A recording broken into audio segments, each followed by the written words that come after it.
Verið velkomin. Ég heiti Stefán Hrafn Jónsson, ég fundarstjóri í dag. Ég ætla að skipta strax yfir ensku. Ladies and gentlemen, I welcome you to this presentation. I want to thank Dr. Nadelmann for visiting us today and give us the opportunity to listen to his presentation. I also want to thank the Faculty of Social and Human Sciences and Snarrótina for organizing this event.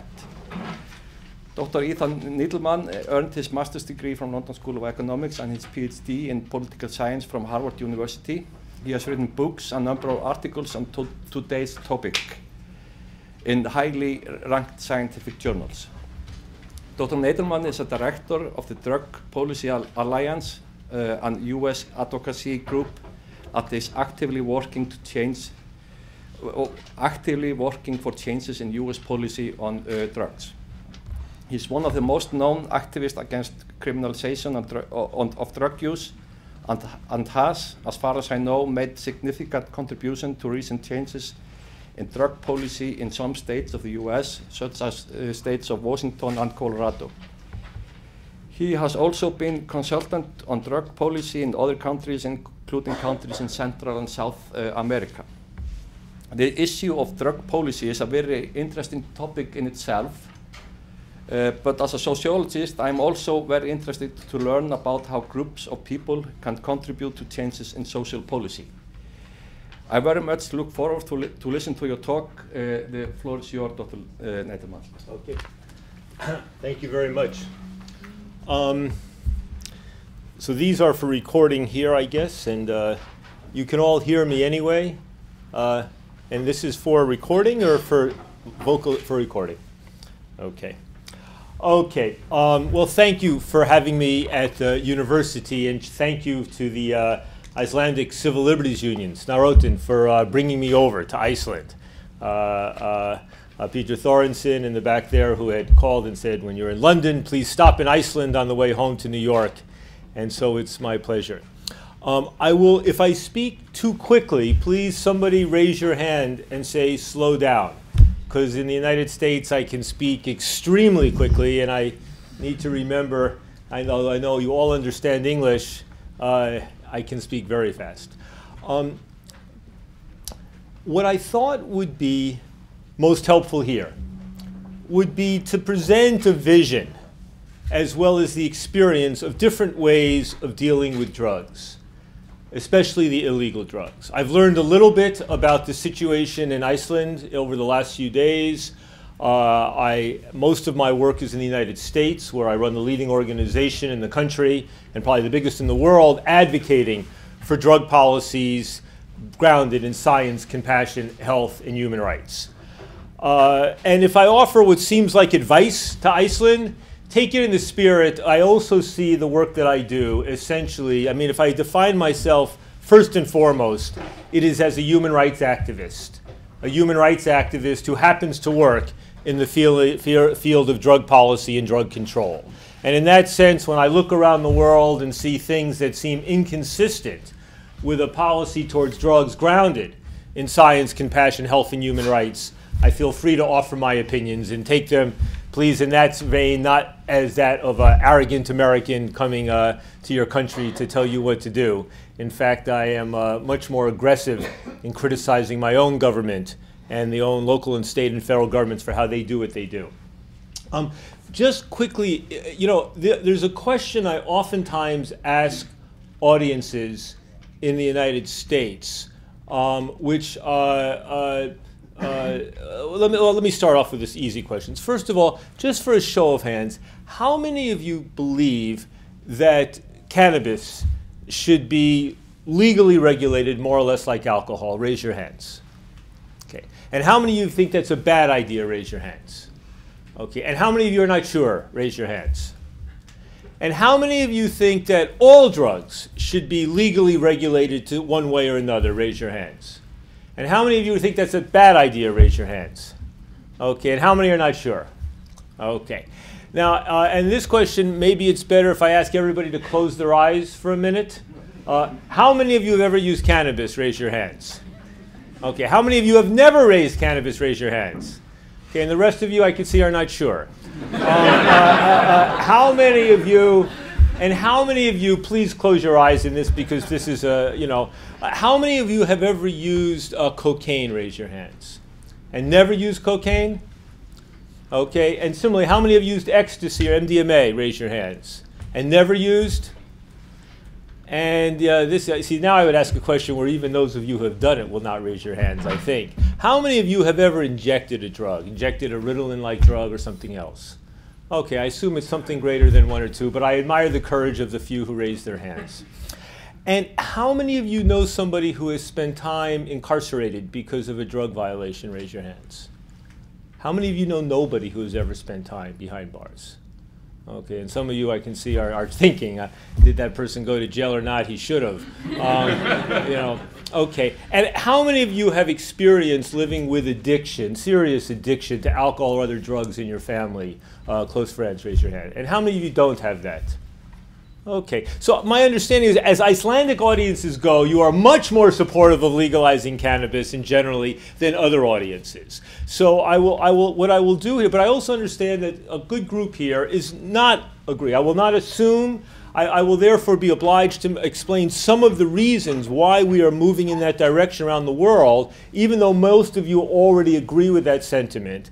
But that's to the part of the audience that doesn't fully embrace this. I also, should say I've been involved in this for many years. I mean, 30 years ago when I began my graduate work on the drug issue, it was on the international drug problem. And I managed to talk my way into the US State Department, get a security clearance, write a classified report on drug-related money laundering. Then I went around the world, throughout Europe and Latin America, interviewing federal DEA, US drug enforcement agents, local drug enforcement agents, as well as people in the FBI and the Customs and the CIA and the other agencies and the prosecutors. And I wrote a few books on this internationalization of criminal law enforcement, cops across borders, and policing the globe. And the police actually liked what I had to say. I analyzed the challenges they confronted, what were the difficulties of trying to enforce laws against transnational criminal activity.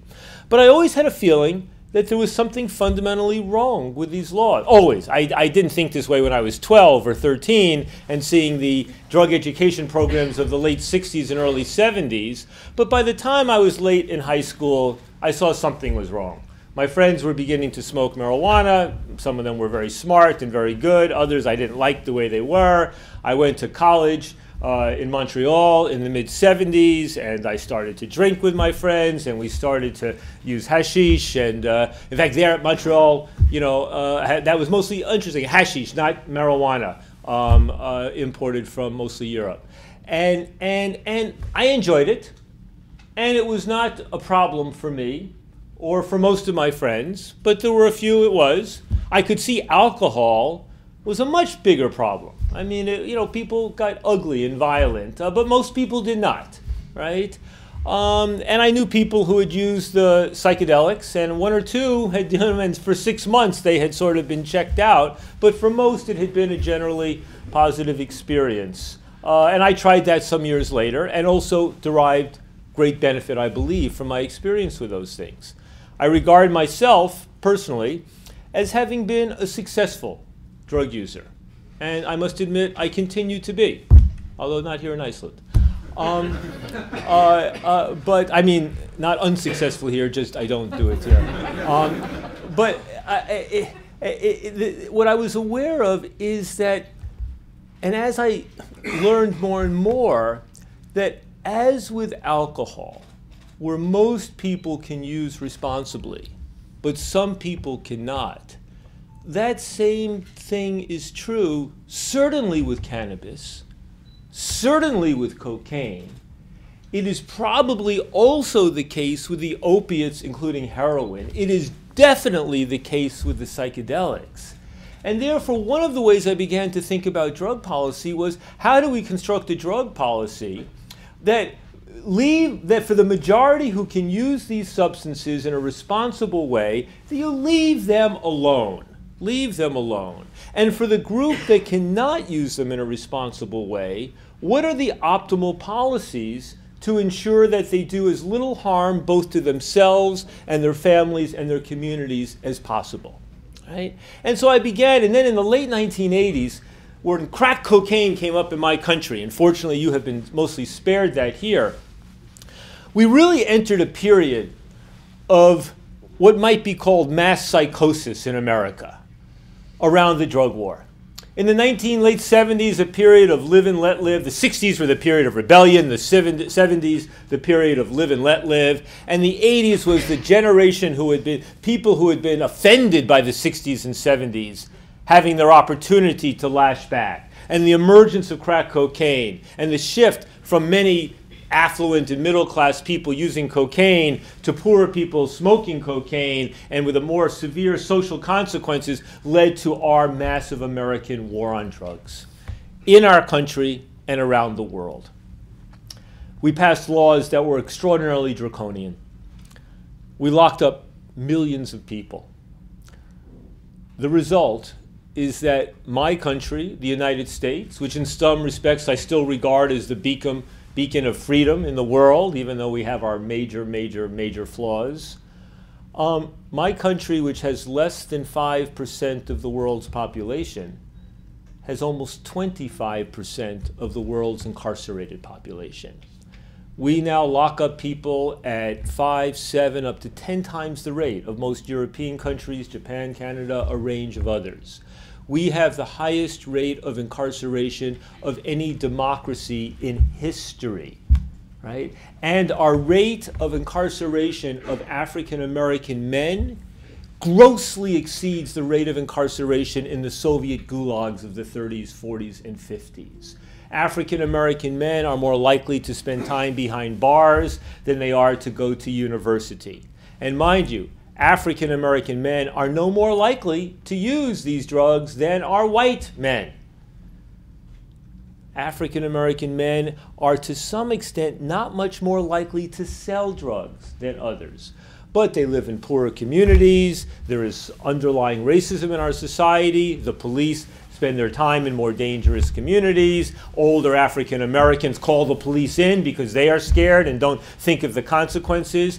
So my country now has a rate of incarceration which one day in the future people will look back and say that what America did in the late 20th century and early 21st century represented a massive violation of human rights. If my country was at the average level of incarceration and another country had our level, we would point our fingers and say that there is a massive violation of human rights. And remember, in America, our rates of drug use, while somewhat higher than Iceland, are not that much above the European average. Our rates of nonviolent crime, not that much above.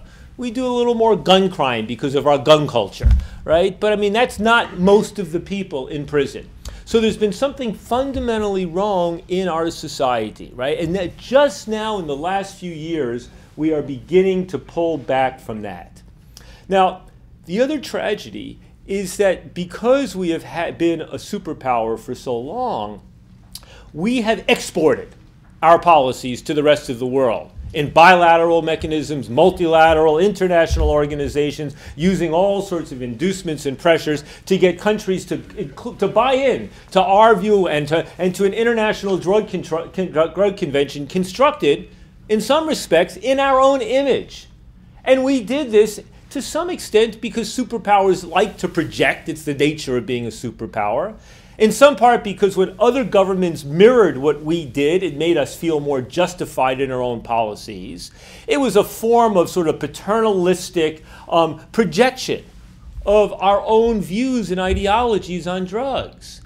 And what really made it tragic was that we, as you in Scandinavia, really come from something of a temperance ideology.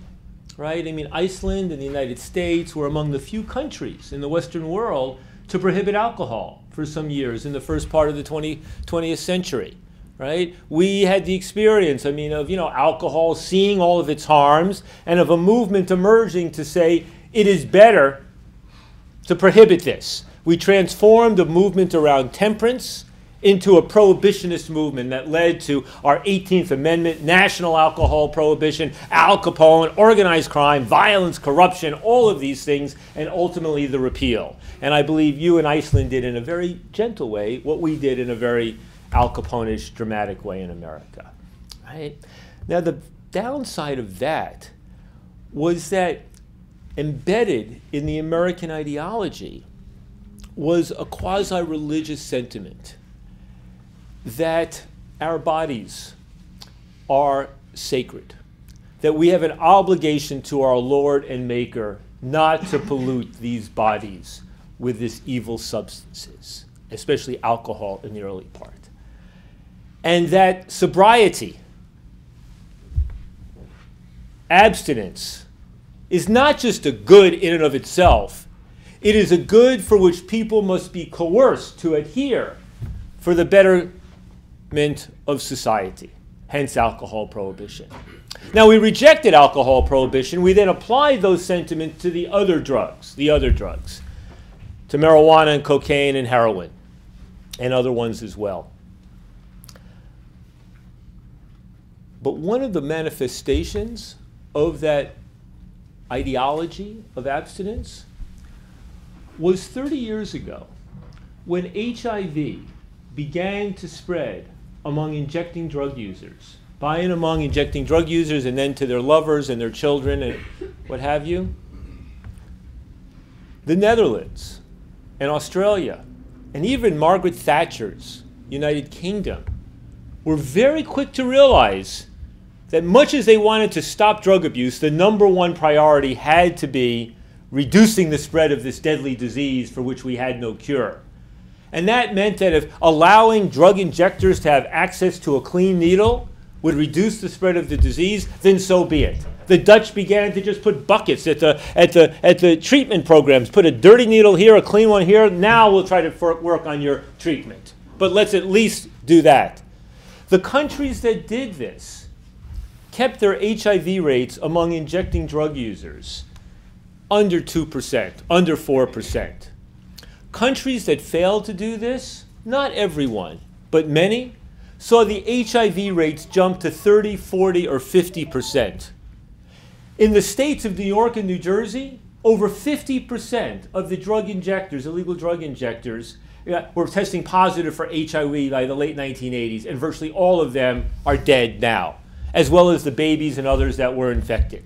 We allowed in my country over 200,000 people, right, to die of HIV, AIDS-related diseases, rather than provide the harm reduction programs that had already proven to work. The evidence was there. Common sense told you even before that. There was a little study in the early years where they found that illegal drug injectors who were diabetics had lower rates of HIV than illegal drug injectors who were not diabetics.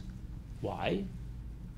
Because the diabetics could get a syringe in the pharmacy without a problem, whereas the others could not. Just the simple, obvious things. But to understand the negative consequences of this U.S. policy, one element has been the mass incarceration, where we went from not just from 500,000 people behind bars to 2.3 million, but we went from 50,000 people for a drug law violation in 1980 to 500,000 people today. 1.5 times your national population is incarcerated in American jails and prisons for a nonviolent drug offense. 1.5 times Iceland's population is incarcerated in American jail or prison for a nonviolent offense. We incarcerate more people for a nonviolent drug offense than all of Western Europe, by which I mean the original EU countries, locks up for everything.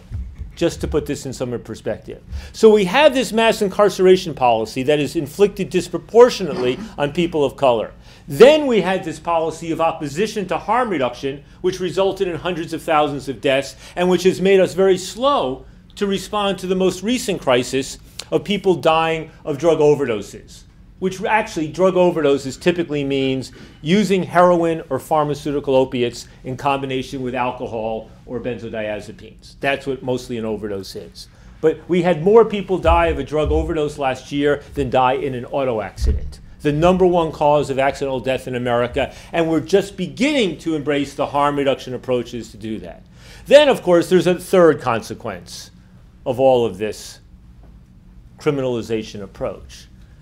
When you read of the 70,000 dead in Mexico over the last few years in their failed drug wars, For those of you old enough to remember what happened in Colombia in the 1980s and 90s with Pablo Escobar and Carlos Lede and all that.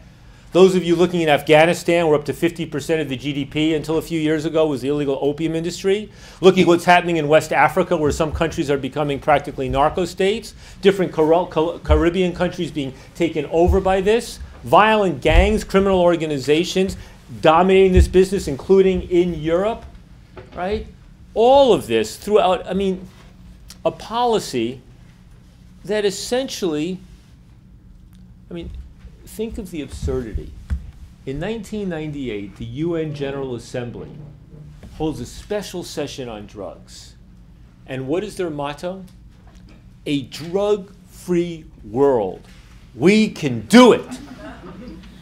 To which any scientist or sane person must ask, what have you been smoking? But then I pick up the materials of my own U.S. National Institute on Drug Abuse, our scientific agency, the organization which provides the vast majority of funding drug abuse research, not just in the U.S., but the majority of all drug abuse research funding in the world. And what's the slogan on their top? A drug-free America. In other words, science in behalf of an utterly unscientific, idealistic, but effectively totalitarian objective. Now, some people would say, well, don't take that objective seriously, right? We all understand that this is not to be taken seriously. But there's a problem. When you state an objective like that, a totalitarian objective to make our society drug-free, then what happens is you begin to pay any price and bear any burden in order to get that much closer to that ultimate objective of being drug-free. It means that the notion of cost-benefit analysis, of how much money we should spend toward that objective, becomes irrelevant because it's a crusade, it's a cause. It means looking at the negative consequences of the pursuit of that objective becomes an inconvenient distraction. It means that when one assesses the costs or talks about the drug problem, you take all of the negative consequences of drug use per se, the disease, the addiction, the suffering, and you combine that with all of the costs of the government's prohibitionist policies, and it's all one big drug problem. And you systematically, which is what our government did for many years, you systematically avoid and suppress any rigorous distinction between the harms of drugs and the harms of the prohibitionist policies. And as the superpower, you do everything you can to make sure that other governments are doing the same, and that the international conventions and international agencies are doing the same as well. That's what we did. That's what we did. And for that, as an American, I apologize to all non-Americans around the world, because it is something to be very ashamed of. I'm very proud to be an American, but this is an ugly, ugly side of what we have done. It gives me some relief that just now we are really beginning to pull back in a number of areas, and the Russians seem happy to grab the baton of drug repression all around the world and to insist on a militaristic and anti-humanitarian policy. So it'll be the Russians. And as the Chinese grow in power, God help us, because, you know, that's happening, it's coming, and their views, although they are embracing some public health approaches with respect to illicit drugs, there is needle exchange and methadone in China and many Asian countries now. Respect for human rights is not one of their strong points. So how do we think about the solution? Well, in the early years, it was fairly simplistic. It said, oh, we have a choice, drug war or legalize, right? And people who believe fundamentally in freedom, and libertarians and people in frustration would say, yes, legalize everything. That will solve the problems of the organized crime and the violence and the corruption and the disease and the adulterated drugs and the overflowing prisons and all of the things that we saw with alcohol prohibition and are now seeing multifold with the other illicit drugs. But what people also knew were two things. First, that option was very scary to many people because nobody knows what would happen if, in fact, you were to allow all drugs to be sold over the counter the way alcohol or cigarettes had been sold. And secondly, of course, politically, it was a non-starter. I mean, quite frankly, there is, as we say, you know, our alcohol prohibition was our 18th Amendment, and the repeal was 21st. And what I say in the United States is there is no 18th Amendment of U.S. or global drug prohibition to be simply repealed with the 21st Amendment. There is no Berlin Wall of drug prohibition to simply come crumbling down and be replaced with something else. That will not be what happens, right? So I really think that the way I think about this is as follows, and I hope that this will make sense to all of you. I start with a simple assumption. There has never been a drug-free society, except maybe the Eskimos because they couldn't grow anything. But apart from them, there has more or less never been a drug-free society, and there never will be a drug-free society.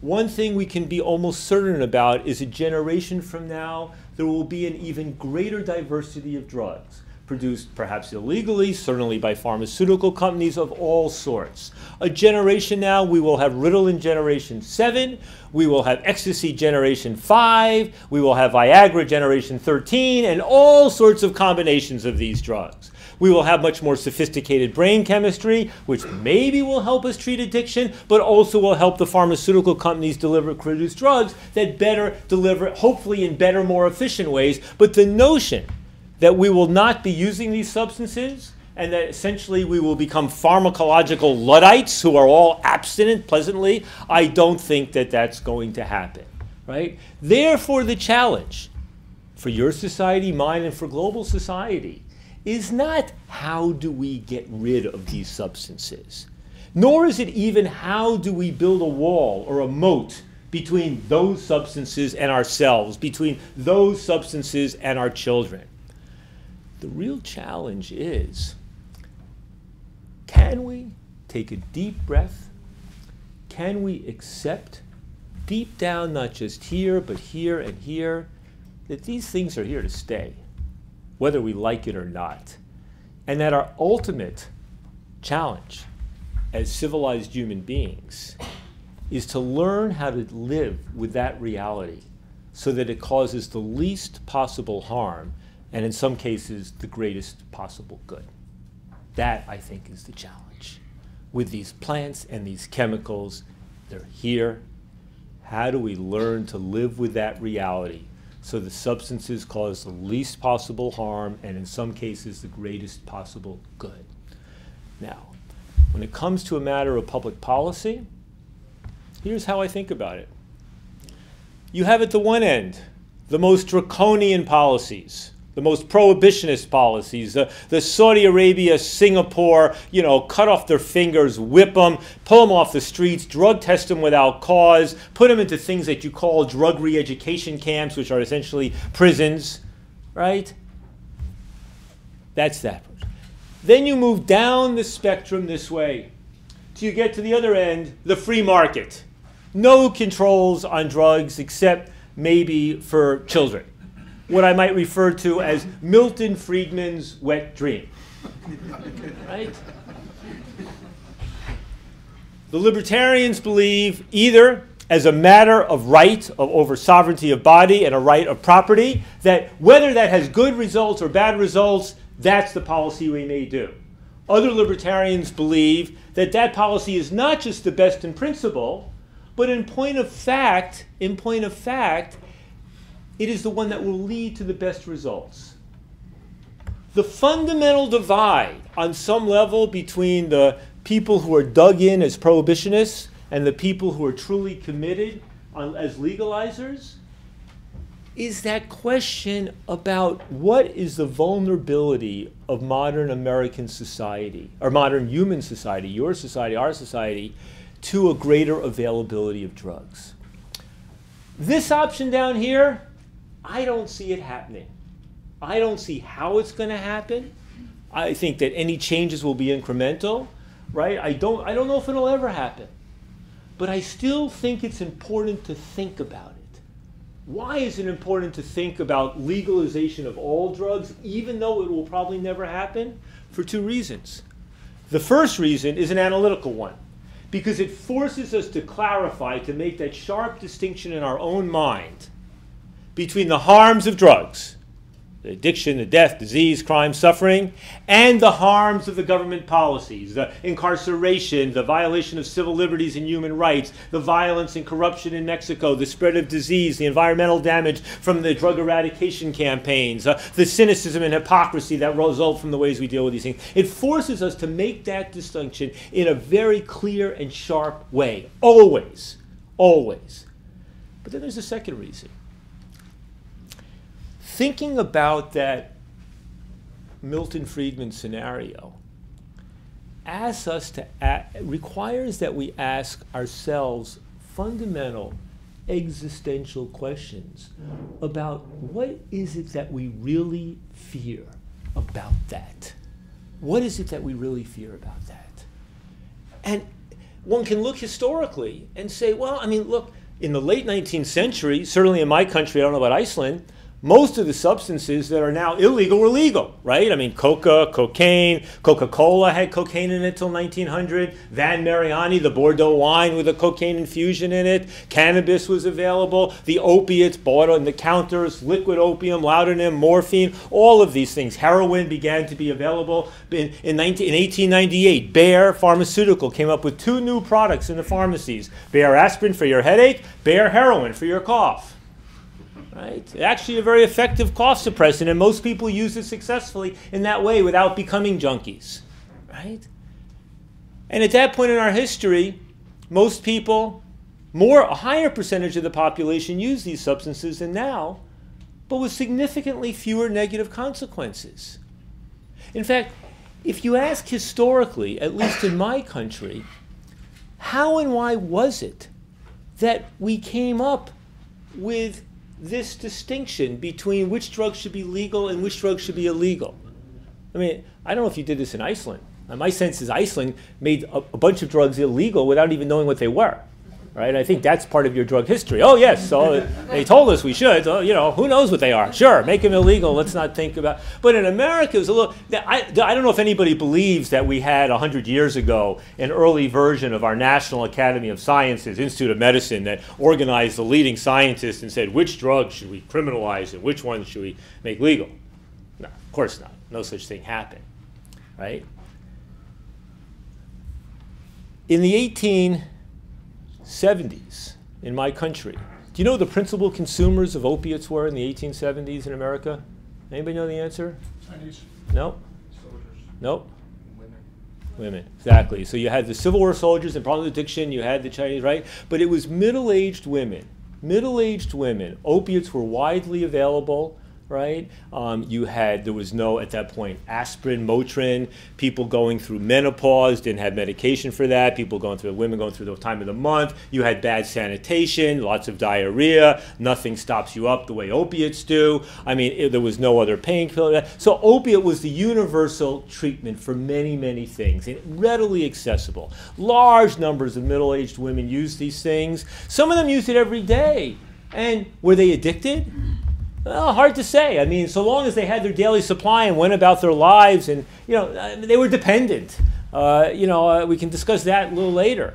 But by and large, and you know what? Nobody thought about making it illegal, because nobody wanted to put Auntie or Grandma behind bars, right?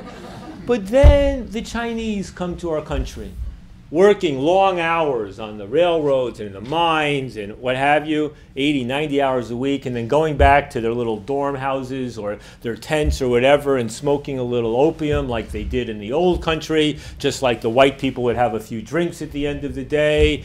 But we had our xenophobia, and these Chinese men, these Chinamen with their opium dens, and the fear went out that these Chinamen would lure our precious white women into their opium dens and addict them to their opium and turn them into their sex slaves. And we saw the first opium prohibitions in the 1870s and 80s in Nevada and California on the way to national prohibition. The first anti-cocaine laws were in the South in the first part of the 20th century, directed at Negroes, black men working on the docks, who would take this, white powder up their black noses, and who knew what they would do when that happened? The first time the word ever went out that, you cannot kill a Negro crazed on cocaine with a .38 revolver, you need a .45, was because of that. The New York Times, the paper of record, described the Negro cocaine fiends, right? And that's where you saw the first cocaine prohibition laws.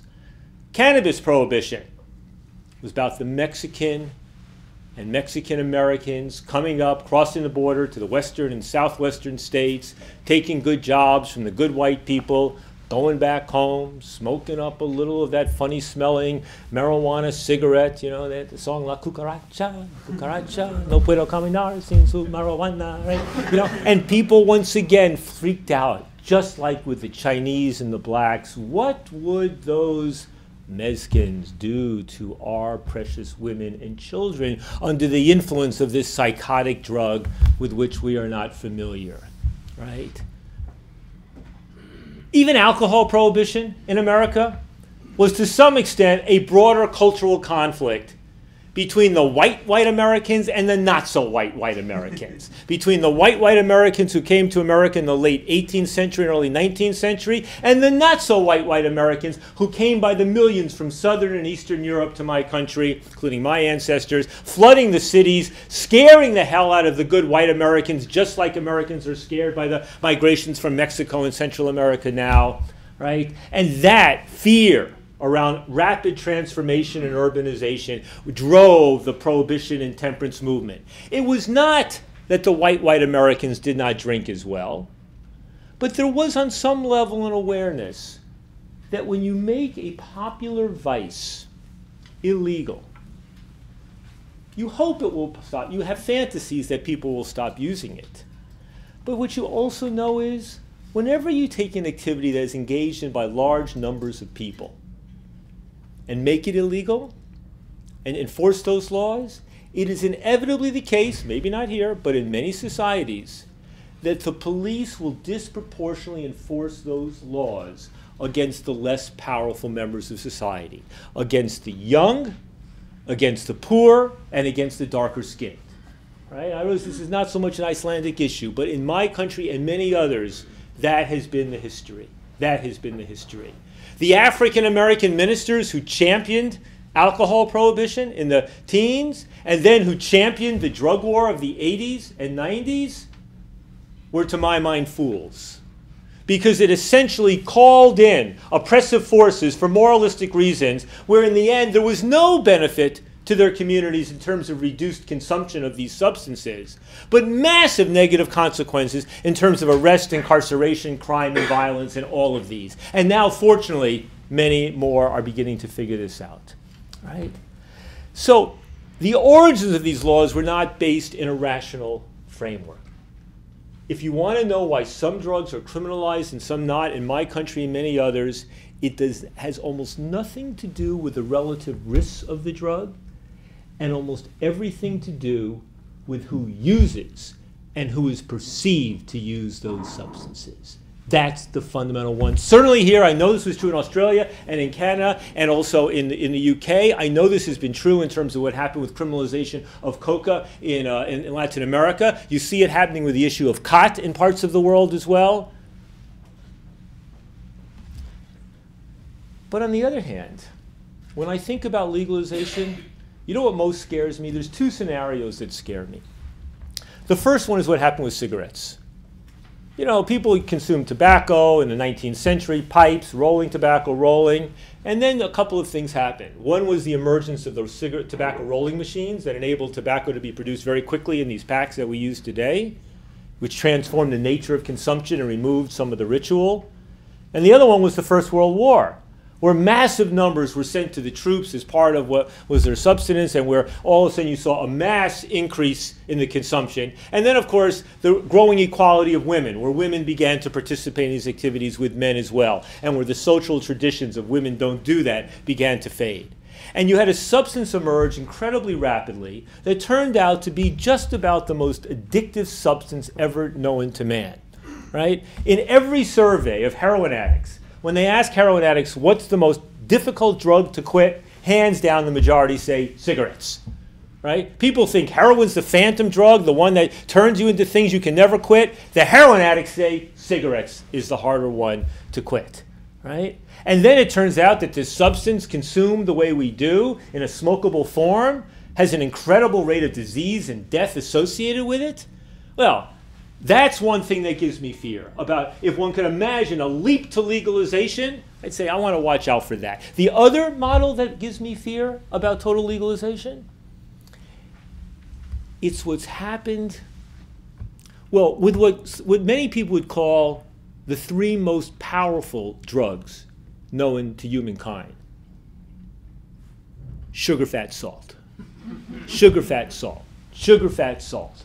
Right? What has happened in the last generation in many countries, right, is essentially that the technology and the marketing and the economics of fast foods and high fructose products and all of these things and the ability of food manufacturers to do their own analysis of brain chemistry and figure out the right combination of sugar, fat, salt. There was a type of donut company that emerged about 10, 15 years ago in America. I don't know if you have it here, Krispy Kreme.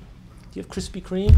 I have to tell you, Krispy Kreme, when it opened up, if you were walking down the street, and they always puff the aroma out of the donut shop, your brain, whatever you were thinking, you know, I mean, the American comedian, you know, Chris Rock was once asked, what's the secret ingredient of Krispy Kreme donuts? He's got crack cocaine. I mean, but that was the impact, right? It was wired into, you know.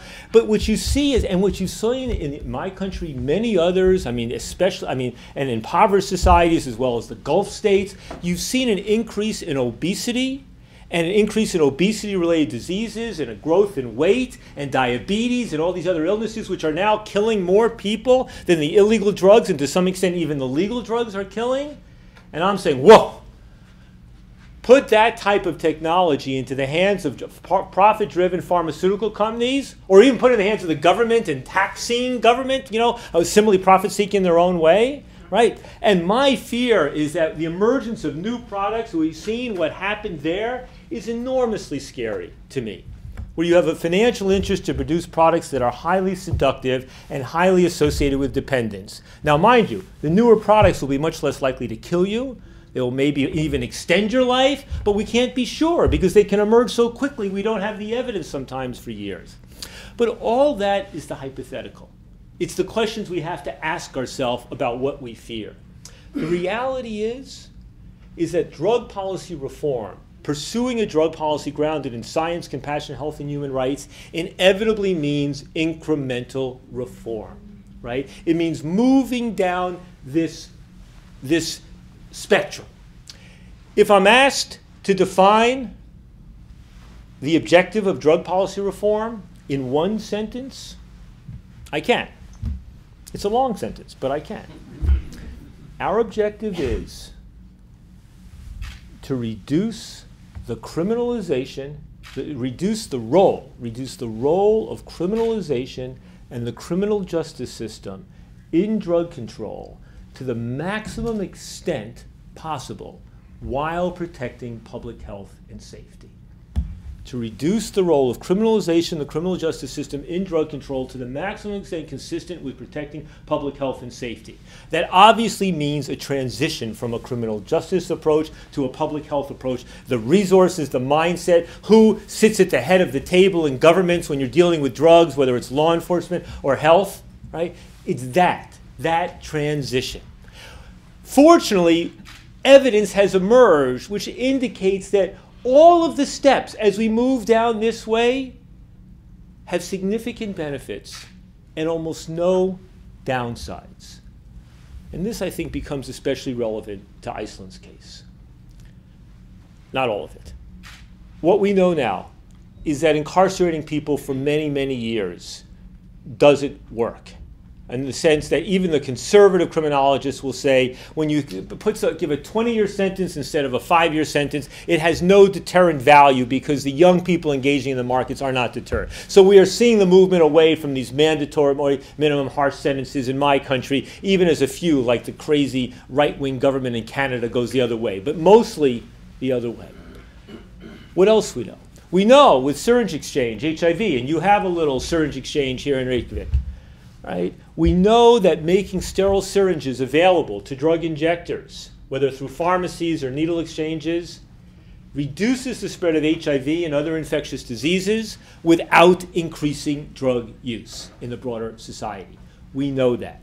We also have evidence now that making harm reduction services, right? Harm reduction defined as those interventions that seek to reduce the harms of drugs by and among those people who cannot or will not stop using drugs today, right? Harm reduction as clean needles, harm reduction as seat belts, harm reduction as bicycle and motorcycle helmets, harm reduction as designated driving norms, harm reduction as having little rubber tips around crack pipes so people don't burn their lips and pass diseases. All of these forms of harm reduction, I'm serious, but all of these forms of harm reduction do not result in an increased level of use or risk, right? But they do decrease the harms. What else do we know? We know, for example, that making methadone maintenance, this is not an issue so much, and I don't think you even have it here, right? Methadone maintenance, you're an unusual country, but you don't really need it. But for people who have been addicted to illegal heroin, switching to taking methadone, is enabling them to reduce their drug addiction, crime, disease, what have you. What else do we know? We know that safe injection sites, which I don't think you have here, but which now exist in roughly 60 cities around the world, especially in Europe and now in Sydney and Vancouver, and sometimes in the gray area of the law in other countries. A safe injection site is essentially a back room in a needle exchange with a nurse, or even a van with a nurse. It means people still get their drugs on the black market, but they then go to a place where they can inject the drug, and a nurse is present, as well as they have a little laundromat, and a little washing machines, and they have some coffee and other things, so people who live a life on the streets can have a few hours of rest and respite to feel a little civilized. Safe injection sites, nobody has ever died of an overdose as in a safe injection site. So you have a significant reduction in overdose fatalities, also in HIV and Hep C risk behavior. You have a chance for people to stabilize their lives. You have a reduction in drug use on the streets, right? And you also have a fiscal benefit to the taxpayer from these policies. It's possible that this is something that Reykjavik, with your very small population of injecting drug users, may want to consider. The evidence is conclusive. There is no more scientific debate about this issue. It is only a political debate. The issue, once again, of limited relevance to Iceland, heroin maintenance. 20 years ago, the Swiss, who had a problem somewhat like Iceland, a very high currency. So if you're a drug smuggler, the place you want to go is Iceland or Switzerland because you get the most profit from there. And the laws were not the most punitive. And they had a growing problem of heroin addiction, especially among second-generation Swiss who had come from Southern Europe and elsewhere. First, they tried chasing them all around town, locking them up, pushing them into treatment programs. That helped a little bit. The problem continued. Then they said, let's all push all the junkies in Zurich into a park behind the train station. It became known as Needle Park, right? For the first year or so, it worked really well. All the junkies got off, and by saying the word junkies, I mean, it's a bit insulting, but I mean injecting drug users, but I use junkie for rhetorical effect. They pushed them into the park. The junkies were happy. The drugs were there. The health services were happy because here was their population. The researchers were happy because now they could study everybody in an efficient way. It worked very nicely for about 9 months or a year. Then what happened? Well, foreign drug dealers started to come, started to fight, started to become violent. The place became like a pigsty, became an embarrassment. The Swiss shut it down. But they didn't go back to the old policy of repression. The police were tired of that. They said, let's try something new. For those people for whom methadone did not work, drug treatment did not work, but who are not engaged in violent crime or that, they're just aging drug addicts who don't really want to keep living on the street, but they cannot imagine living without their lady love heroin. Well, we're going to set up some clinics, treatment clinic. And you can come to this clinic. And in this clinic, you can take heroin up to 3 times a day. And you can take as much heroin as you want, up to 3 times a day.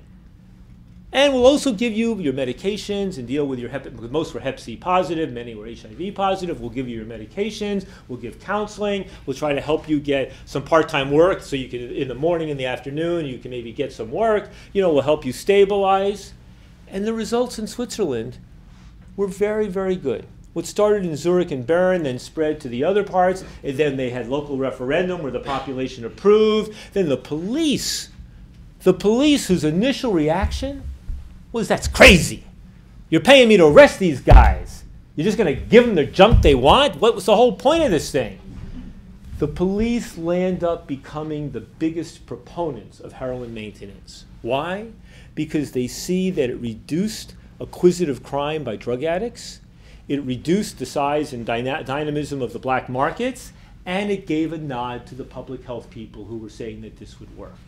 Right? Even by the late 1990s in Germany, which did not even have it, Der Spiegel, cover story, majority of big city German police chiefs want heroin maintenance in their cities. And now Germany has heroin maintenance in many of its biggest cities, and it's a national program.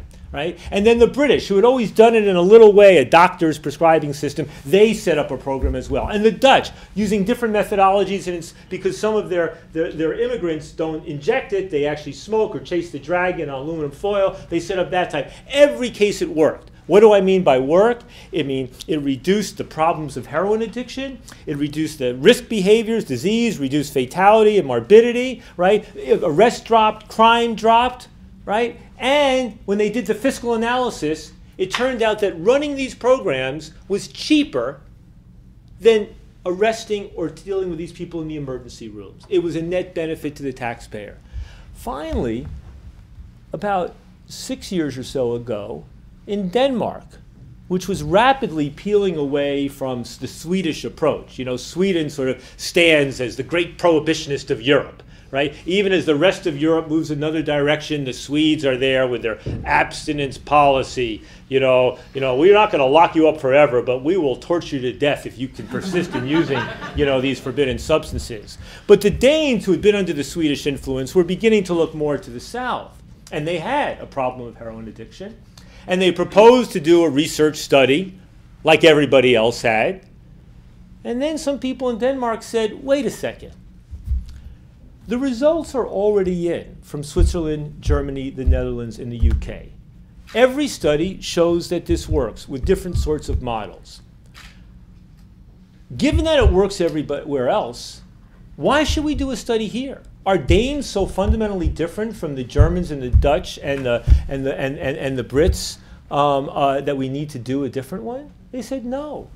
Let's just get going and do it. They also said, why should we spend the money doing yet another study when the evidence is in from other countries? And then some people pointed out, if every heroin maintenance study ever done shows that the group that got the pharmaceutical heroin did better by all sorts of criteria than the control group, how can Denmark ethically construct a control group when all the evidence now is conclusive that the group that got the pharmaceutical heroin did better?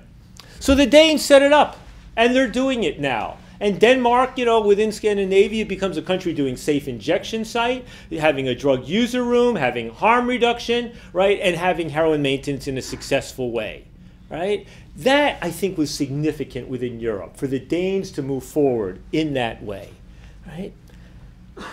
The heroin maintenance was interesting in other ways, too. They did these other experiments. They gave some heroin and they gave others morphine, and almost everybody could tell the difference, and almost everybody preferred the heroin. They gave one group heroin and the other group injectable methadone. Almost everybody could tell the difference and preferred the heroin. Then they gave one group heroin. These were long-term heroin addicts. And they gave the other group, I think it's called hydromorphone. We call it Dilaudid, is the trade name in the US.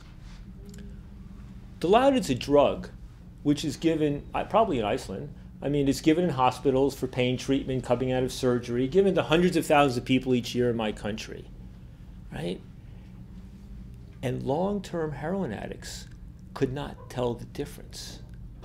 Long-term heroin addicts could not tell the difference between heroin and Dilaudid. What does that mean? Think about it.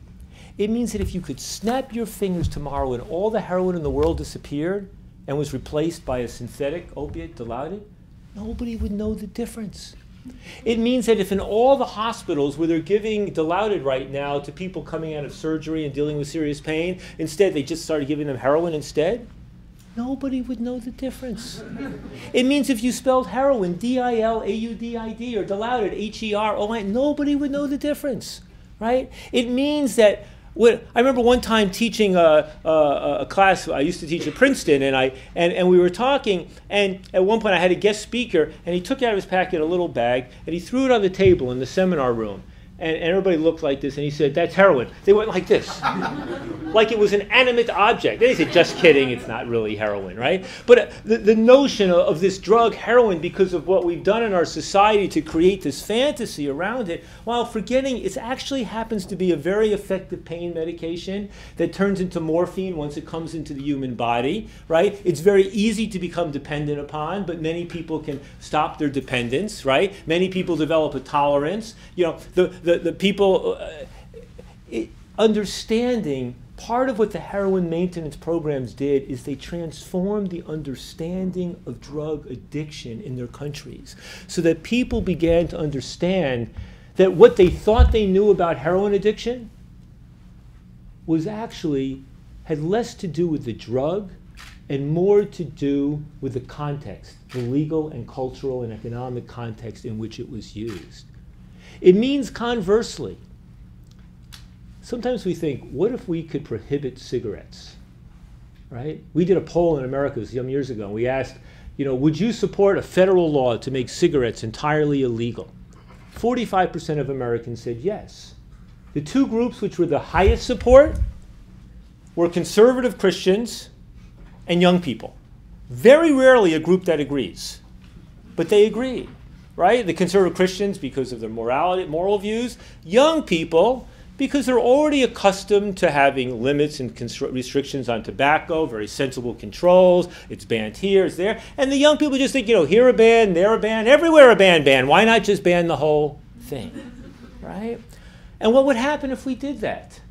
Well, the number of tobacco consumers would drop. Almost certainly would drop. The price would go up. Right? Fewer people would die of cancer and other diseases. All very, very good outcomes. What else would happen? Would everybody stop smoking? No. Where would the remaining smokers go to get their tobacco? Well, the black market. Where would they get it? Well, I think those narcotraficantes in Colombia can grow some awfully good tobacco, and those Moroccan hashish growers can do some awfully good tobacco, right? And then you will begin to have the emergence of tobacco traficantes and tobacco gangs and organized crime being involved, not just in evading taxes, but in a much bigger profit thing, right? We will have new agencies. In my country, not the DEA, we will have the TEA, the Tobacco Enforcement Administration, hiring informants and undercover agents and wiretapping to do that. We will have campaigns, where we will have, tobacco-sniffing dogs coming into the concert halls and the schools to see what we can find there, right? What else will happen? You'll have, the prisons will fill to new levels, surely. Young people will really, you've had a remarkable drop in tobacco consumption among young people in your country over the last decade. I almost would bet that if you make it totally illegal, it'll jump, right? Because you will have taken a sensible, science-based public education campaign to discourage young people from taking what is the most dangerous and dependent-causing substance known to man, and you will have turned it into a forbidden fruit, right? And of course, the remaining millions of tobacco consumers will now be criminals who will be pursued and harassed and will need to spend even greater amounts of money to support their habit, which they will support with prostitution and theft, etc., etc. It is to say that if somehow 100 years ago we had decided to allow the opiates and heroin or cocaine to become legal and assimilate into society, and conversely, we had taken tobacco and made it illegal, today we would look at opiates, heroin, and cocaine-type products as a more benign version of what we're dealing with tobacco and alcohol. And we would look at the illegal cigarette market the way we look at the illegal cocaine and heroin and everything else market put together, right? Understanding that it's not necessarily about the drug. Drugs differ. As Norman Zinberg, the famous American researcher at Harvard, taught us, it's about drug and set and setting. About the drug and its chemistry, but also about the set, which is what do you think this drug will do to you, and the setting, which is what is the context in which this drug is used. And that set and setting oftentimes matter much more than the drug itself. It's why, for example, you know, coca consumption in India and cocaine consumption among, upper middle class people and alcohol consumption, wine consumption looks similar, but at the same time, if you look at alcohol consumption among Aboriginal peoples, it looks like the most devastating cocaine addiction, right? Understanding that basic point. Now, there's other points that are relevant here to Iceland. Portugal embraced a policy, changed the law in 2000, 2001, basically said, we are not going to put people in jail for drug use or possession. We're not gonna put anybody in jail for drug use or possession so long as they're not being violent or behind the wheel of a car, right? If they get caught with a little bit of a drug and it's clearly for their own use, no. The policeman will direct them to what we call a dissuasion committee. It's not in the criminal justice system. It's a group of health experts, welfare, housing, counseling, who then talk to the person who's been taken in and say, why are you using this? And if the person is just a recreational user, it's obvious, they'll say, this is not good, it's not, go away, don't get, which is the majority. But for the people who really have a problem, oftentimes because it's combined with mental illness or other types of serious life issues, the idea then is to help, right? To deal with their mental illness, to see if they need counseling or medication, to see if they need job counseling or literacy or whatever it means. It's to help that person, they don't drug test them. They don't say, if you've been arrested and now you this, and I'll let you go to treatment if you give me a clean urine, but if you don't, you have to go to jail. They don't do that. In fact, they don't even say, I'm going to make you go to treatment now. Because people who are drug addicts, most of them want drug treatment at times. They don't necessarily want it when the person who works for the government tells them to go get it, right? Part of being a drug addict junkie on the street is about to the man, right? But every injecting drug user would like to have a medical exam. They'd like to know what's happening with this abscess on their arm. They want to know, see if they get this painful tooth fixed. They want to understand why their hip's bothering them. They want to understand about this rash. Yes, they will go to the health clinic. And maybe there that becomes the place that the doctor can begin to talk about what else is going on and to look at how they might lead a healthier life with or without drugs. That's the commitment, right? The Portuguese also say, we're not going to put you in jail. You want to keep using drugs? You're not going to listen to us? We're not going to put you in jail. You come to our committee 50 times, you go there, you're still not getting, we're not going to put you in jail. If you're really a bad guy, we'll catch you for something else and we'll lock you up for that.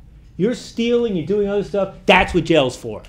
It's not for us to put you there because you're putting a drug in your body that we don't like, and we don't like the way you look. Right? So after 10 years, they evaluated it. The leading evaluation published in the British Journal of Criminology a few years ago by Alex Stevens and Caitlin Hughes, a British and Australian scholar, essentially showed that drug use in Portugal, overall levels, did not change very much. But overdose fatality, down. HIV, down. Hep C, down. Right? Arrests, criminality, down. Fiscally, right? Reduced expenditures on police side, more available here.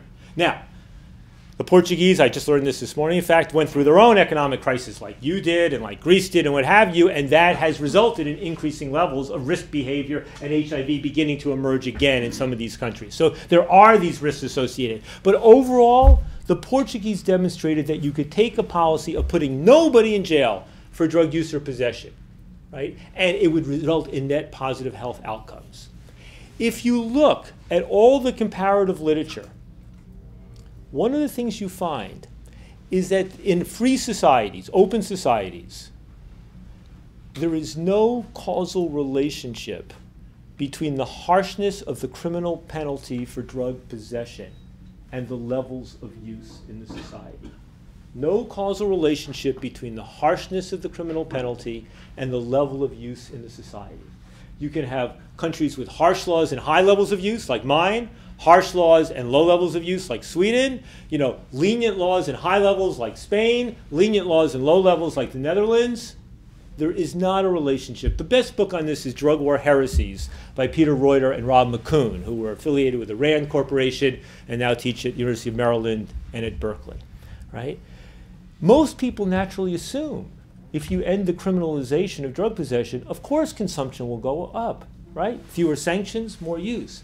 But the evidence says that is not the case. And that is a lesson worth considering here. The other issue is with marijuana, with cannabis, right? I mean, I saw the latest survey here, and now, what, 36% of Icelandic people between the age of 18 and 68, I think it is, have tried marijuana at least once. You've had very significant reductions in your age, I think 8 to 16, right? You have, I think, what, 20-odd% of college students say that they've used, so perhaps it's higher than that because some won't say, right? My understanding is you used to be consumers of hashish, then you had your financial crash, so now you grow your own marijuana. It's not clear who controls these markets, whether there's violence and biker gangs or not, but you have this in your society. I also understand in Iceland that almost nobody talks about it, that you were quite unusual in being willing to raise your hand. That you don't have what we have, politicians in America, business leaders, Supreme Court justices saying, oh yeah, I used marijuana when I was younger, right? You don't have that yet. My understanding is even though it's probably the case that 35% of your members of parliament have used cannabis, or maybe more, not one, I believe, or maybe one, has actually admitted that they did it. So you're a society, as I understand it right now, living with a very high measure of hypocrisy. Right? And hypocrisy is not healthy. It's not good for the soul. You know, one of the things that's happened in my country and why we've seen this remarkably rapid evolution, you know, 10 years ago, only 1/3 of Americans were in favor of legalization. And by legalization, I mean regulation. I don't mean free market. I mean only 1/3 were in favor of regulating marijuana like alcohol. Now it's over 55%. The opposition has gone from 60% 10 years ago to barely 40%. The transition in public opinion on the issue of marijuana legalization in my country is happened faster and bigger than the transition in public opinion on gay marriage. And that is typically seen. Those two issues are the two big cultural popular transformations in the United States in the last 10 years, and we oftentimes talk about them together. And the marijuana legalization movement oftentimes looks at the gay rights movement as sort of its elder brother, a sort of role model. But in point of fact, we have higher levels of support. Fewer politicians, but higher levels of support, right? And one of the reasons, well, part of the reason was the legalization of medical marijuana. You know, people saw, you know, up until the 1990s, the media did a piece on marijuana, and then they said, well, we need some photographs, video, and always the same. Young people, maybe white people with blonde dreadlocks and hemp leaves in their hair getting in trouble, maybe young dark-skinned people puffing away, right? Well, with medical marijuana, the other part of the marijuana-consuming world became public, which was people using it because of the nausea of chemotherapy, because of the AIDS wasting syndrome, because of multiple sclerosis, the neurological pain, a whole range of other things. That became. It meant that people, older people, began to openly speak about why they used marijuana and how it helped them. Sometimes for serious medical conditions, but then you just had people starting to say, you know something? The marijuana works better for me than the regular sleeping pill that my doctor prescribes without a doubt. I sleep better and I wake up feeling better, right? And that. Some people started to say, you know, I notice I'm drinking less because I have a little more marijuana. In the surveys in some of the medical marijuana dispensaries of the people there, they found that some people had been heavy users or addicts of heroin, cocaine, or alcohol, or methamphetamine, and were saying and reporting that using cannabis on a regular basis enabled them to stop or reduce their use of these far more problematic drugs. Right? So the medical marijuana thing sort of brought the whole thing from the underground above ground. There are now a few million Americans with a legal permission to use marijuana for medical purposes, ranging from serious diseases to just for their sleep, to people who aren't sick at all, but just persuaded a doctor, especially in California, to give it to them. Important to realize in the United States, California is the outlier, where you can get it for almost anything. If you go to New Mexico or New England or other places, it's a much tighter system, right? So that helped transform the discussion. Marijuana became more available. Medical marijuana was legalized, 70% agree, and adolescent use of marijuana did not go up. Initially, people said, if you legalize medical marijuana, that'll send the wrong message to young people. But that always seemed strange to me. Did somebody, an old person in a wheelchair using marijuana for their chemotherapy is going to suggest that marijuana is sexy? I don't think so. I mean, making it, showing it's cool, it's good among, in fact, the other thing that happened, though, was that it's been true for some decades now that roughly half or more of all 18-year-olds have tried marijuana. But now, half of their parents have tried marijuana. And the result is a much more honest discussion about marijuana. It means that for people in their 40s and 50s and 60s, my generation, my daughter's now 25, and I had to negotiate all this with her.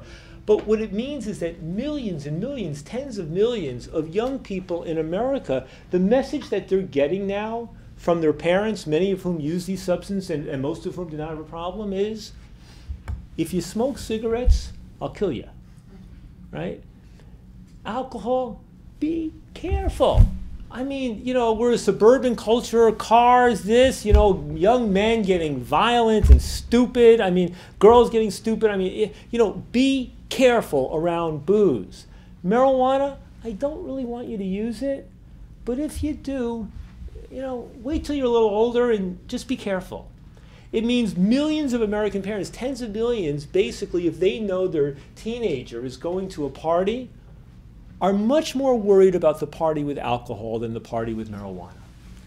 And in fact, our instinct, based on our own personal experience, is powerfully grounded in the scientific evidence about the relative risks of these substances. Powerfully grounded. Powerfully grounded. It means that with the use of MDMA, ecstasy, you know, more and more parents, if they know that their 18-year-old, 19-year-old is going to do this stuff, you know, what they say is, drink lots of water, just take one, you know, don't overheat, and if you're stuck at the end of the night, call me and I won't give you any shit. It's pragmatic harm reduction, right? It's the basic message, the reform harm reduction message about adolescence and drugs. Our message to young people is, don't do drugs. Our second message is, don't do drugs. Our third message is, but if you do drugs, there's some things I want you to know. Because my bottom line as your parent who loves you to death ultimately is not, did you or didn't you? My bottom line is, are you going to come home safely at the end of the night and grow up and make me healthy grandkids? That's my bottom line. That's my bottom line, right? That approach, right, which I do not have hard evidence to prove the merits of, and in part because the federal government, my government, our national government, will not pay to do the sort of studies that might provide the evidence. But that seems to be the more sensible approach. It means, when some of the stories I hear here in Iceland, you know, I mean, as an American, the notion that you have this society which has been remarkably free of organized violence for a long periods of time, somehow you escaped the First and Second World Wars? That was quite a trick. I mean, you know, you don't have people dying in wars, you don't have an army, you don't have large-scale violence, you know, you may have had major violence in the Viking days, but it's not a major issue as far as I can tell anymore, right? That you have, that although you're punitive and you have a little of that Swedish side in you about this abstinence and this anti-marijuana thing, that you don't really believe in putting people in jail, right? I mean, you understand that jail is meant to be used at a minimum. But you do, as I understand, some things that are not very good, right? I mean, first of all, the generic hypocrisy in the society, people unwillingness to speak honestly and frankly, right? But secondly, I mean, when I hear that you have concerts and you go to the concert center and that, you know, if it's a concert, well, if it's a classical concert, there's no drug sniffing dogs, But if it's a concert for young people, you have dogs there? I mean, that in a free society, you have drugs. I mean, a bomb-sniffing dog, I get, if there's a real belief that there's a threat. But a marijuana-sniffing dog? Or I don't understand how a free society tolerates that sort of thing. Introducing drug testing, which happened in my society, is now being promoted by some of our corporations, where you drug test people, oftentimes for marijuana, because that's principally what shows up, and you fire people, not for being impaired in the workplace, but simply because they smoked a joint the night before or over the weekend or their holiday. What basis, what justice is in there in that? That's not about employment protection. That's not about even profit. That's simply about taking in an abstinence ideology and taking away people's livelihoods and jobs. When you take people in your society and you say, we're not going to put you in jail, but we're going to give you a little criminal record that may stay with you for years or decades. That's going to make it a little harder for you to get a job, and a little harder to go to America or some other country and to travel, and maybe harder in this and harder than that. Why are you doing that? Why are you torturing people for using a substance by any measure is less dangerous than alcohol and tobacco or most of the pharmaceutical drugs, and which has been used by 37% in the latest poll of your adults and at least 25% of your college kids?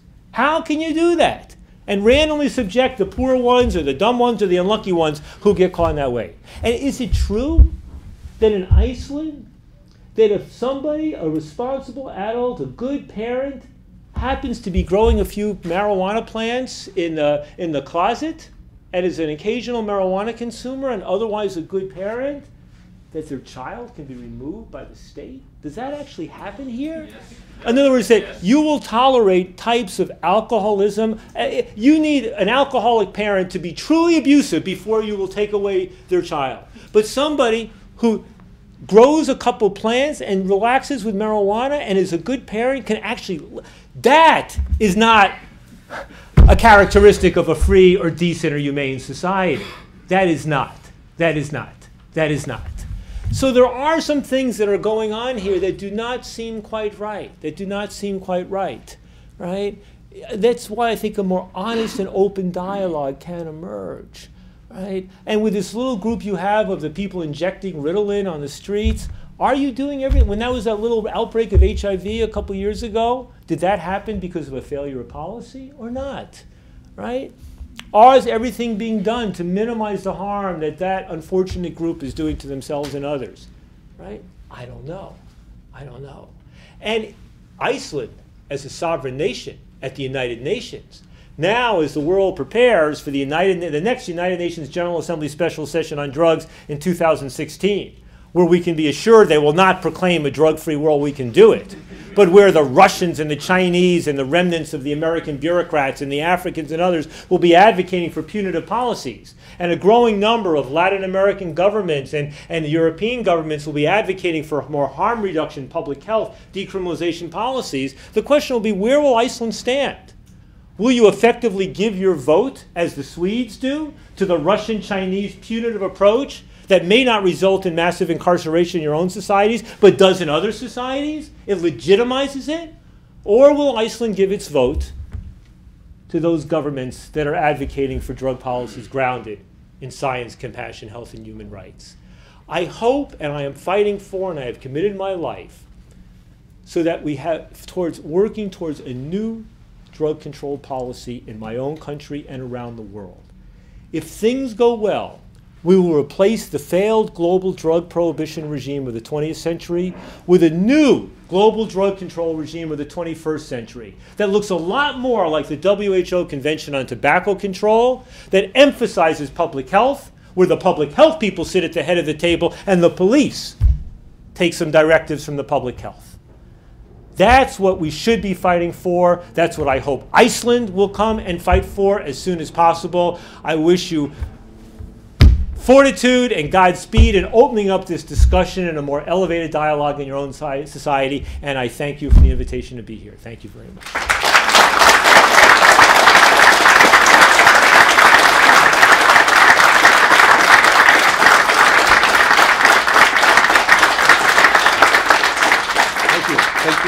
Thank you very much. much for a very interesting and informative talk. Do you want to take some questions? Well, I guess we have 10 minutes to take question here, and then we'll break at 1:30. And for those who want to ask me questions separately, I'll stay around for a while, okay? Thank you for a very enlightening lecture. My name is and I'm an attorney. I'm assisting a young individual in a case involving 4 grams of cannabis. And given your view on incremental reform, I would like your view on how to, which should be the role of justice system instead of politicians in this approach. I will plead that our Constitution is a hindrance to a law that forbids cannabis to be used at home, since the Constitution secures privacy, and the only reason to hinder this privacy is if you violate the rights of others. Do you have any views on this coming case? I mean, I don't know the law here enough. I can say the following. Look, I mean, obviously, in the United States, I am fighting to end the criminal prohibition of marijuana. And Washington and Colorado, and we were helpful in Uruguay, and now we will try in Oregon and Alaska this year, and to move this system from a criminal prohibition system to other. That's not something the courts can do. That has to be done through the legislative process or if you have the initiative or referendum process.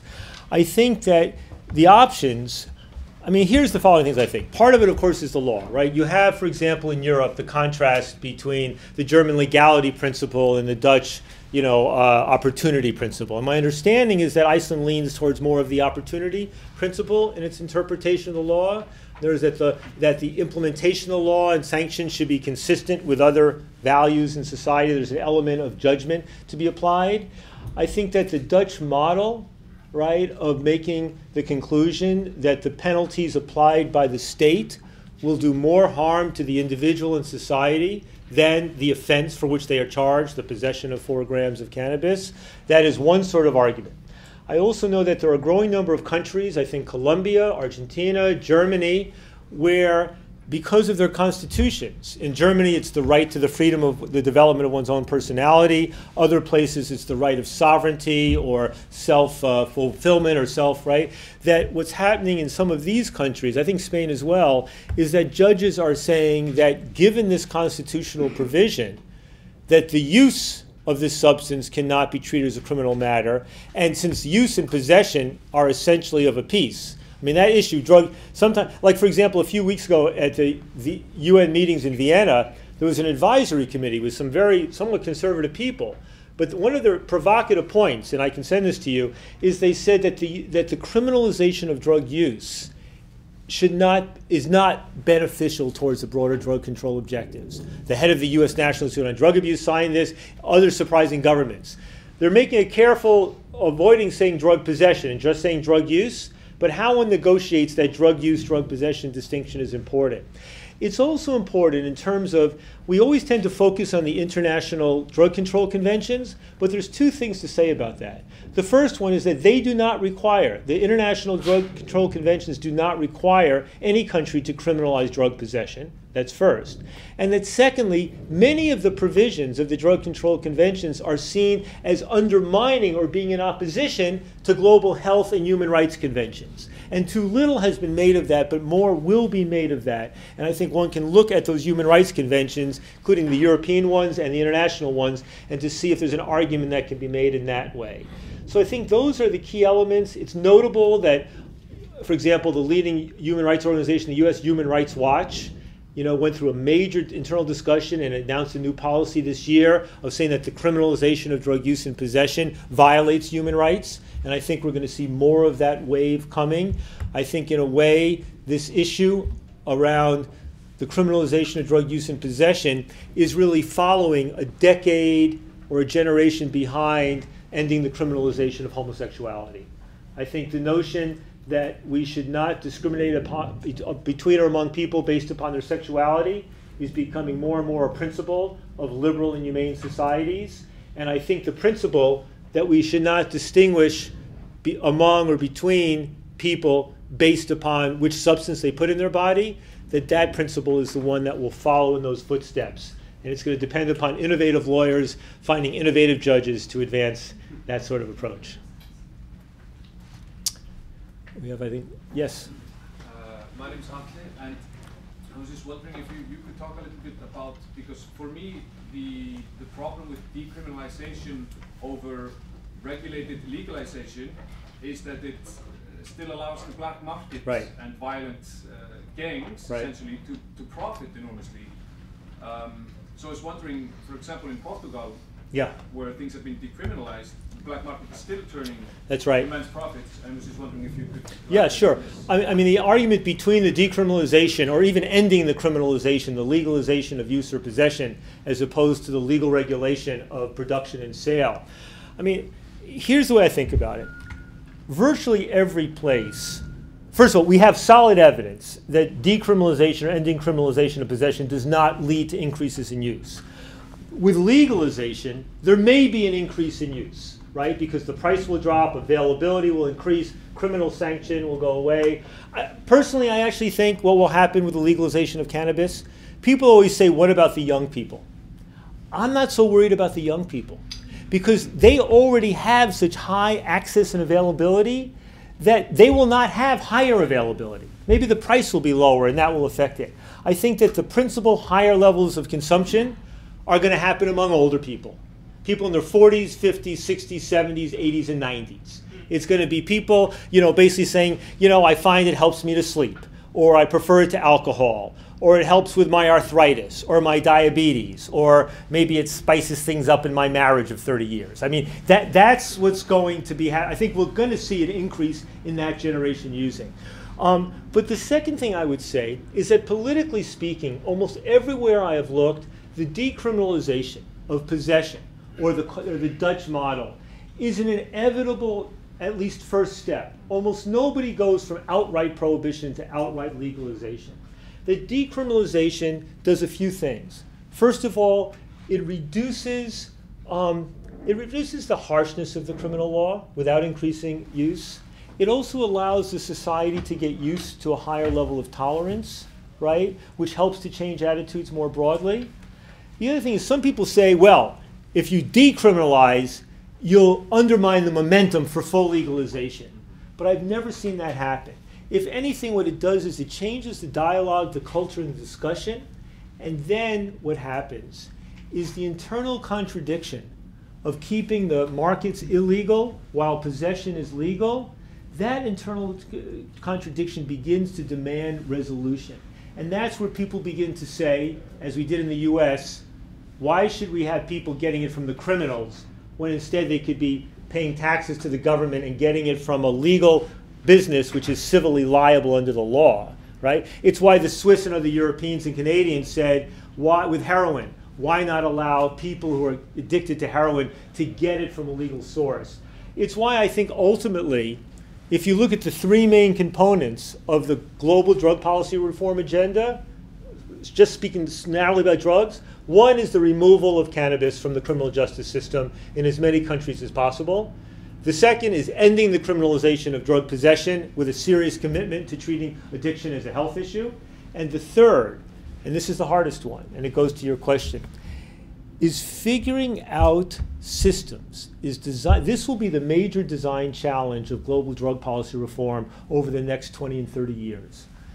With that tiny minority of the population that is so determined to get their drug that if they cannot get it from a legal source, they will get it from an illegal source, from the criminals paying black market prices.